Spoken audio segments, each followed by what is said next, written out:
chose est sûre, l'Europe a un problème d'image, et pas des moindres. Par chance, il y a les Européens sans frontières. Ils veulent redonner à nos compatriotes le goût de l'Europe. Leur méthode n'est toutefois pas indolore.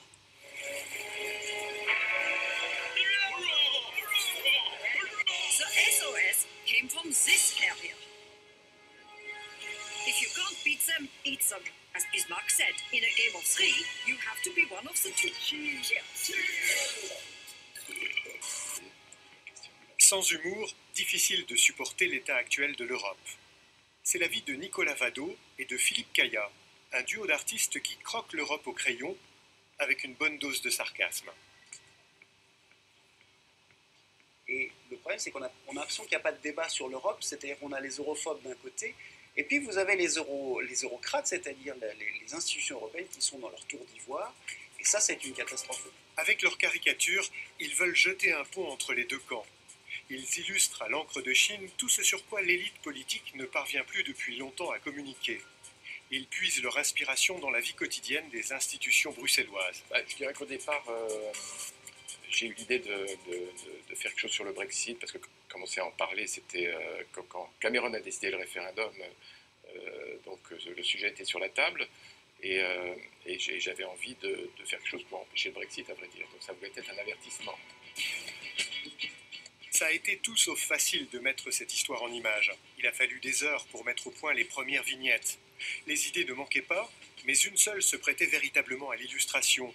Quoi qu'il en soit, sa mission était claire. Disait Umberto Eco, si la langue de l'Europe est la traduction, je complète en disant le visage de l'Europe c'est l'animation.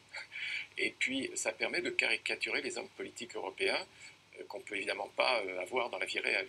Et donc ça permet aussi de les faire connaître. Et donc mon problème c'est d'améliorer la communication sur les affaires européennes à l'ensemble des Européens. Et donc je pense que par ce film, on y est déjà un peu arrivé. We did it, by George, we did it. British Union, yes. Wait and see, just wait and see. Les dirigeants européens ont l'air bien embarrassés.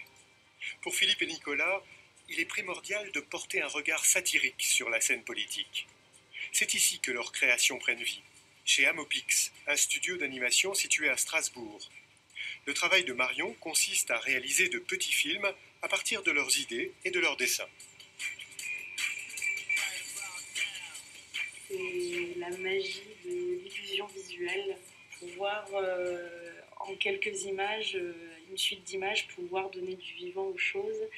C'est, je pense que pour moi, à n'importe quel âge, je trouve ça toujours fantastique de donner vie à une suite d'images fixes et de pouvoir, que ce soit apporter un message ou montrer des émotions, que ce soit pour rire ou pour pleurer. C'est ce qui m'émerveillera toujours dans ce métier.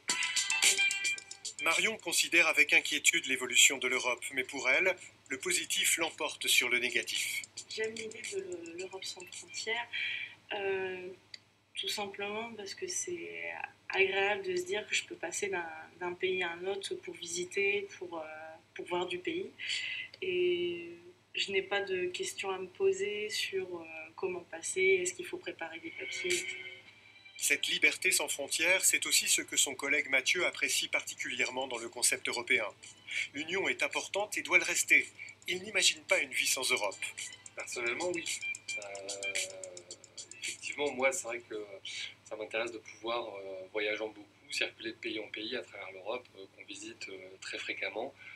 L'Allemagne, l'Italie, l'Angleterre, je connais moins. Mais on va dans beaucoup de pays, et notamment aussi avec notre travail.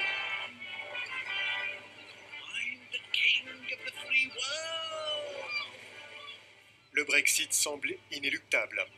Mais les illustrateurs espèrent que leurs idées contribueront à rapprocher l'Europe des citoyens.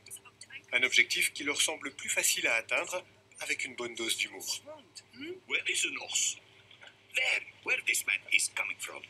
C'est bien mon avis. Sans humour, ça craint. D'ailleurs, on va finir sur une histoire drôle. Il était une fois un royaume qui voulait à tout prix sortir de l'Union européenne. Ah, vous la connaissez déjà? Bon, j'en ai une autre. Un beau jour, il y a eu un gigantesque glissement à droite en Europe et l'idée même de l'UE... Ah, vous la connaissez aussi? Bon, je crois que c'est clair. Il faudra bien plus que de l'humour pour venir à bout de toutes ces mauvaises blagues. Salut.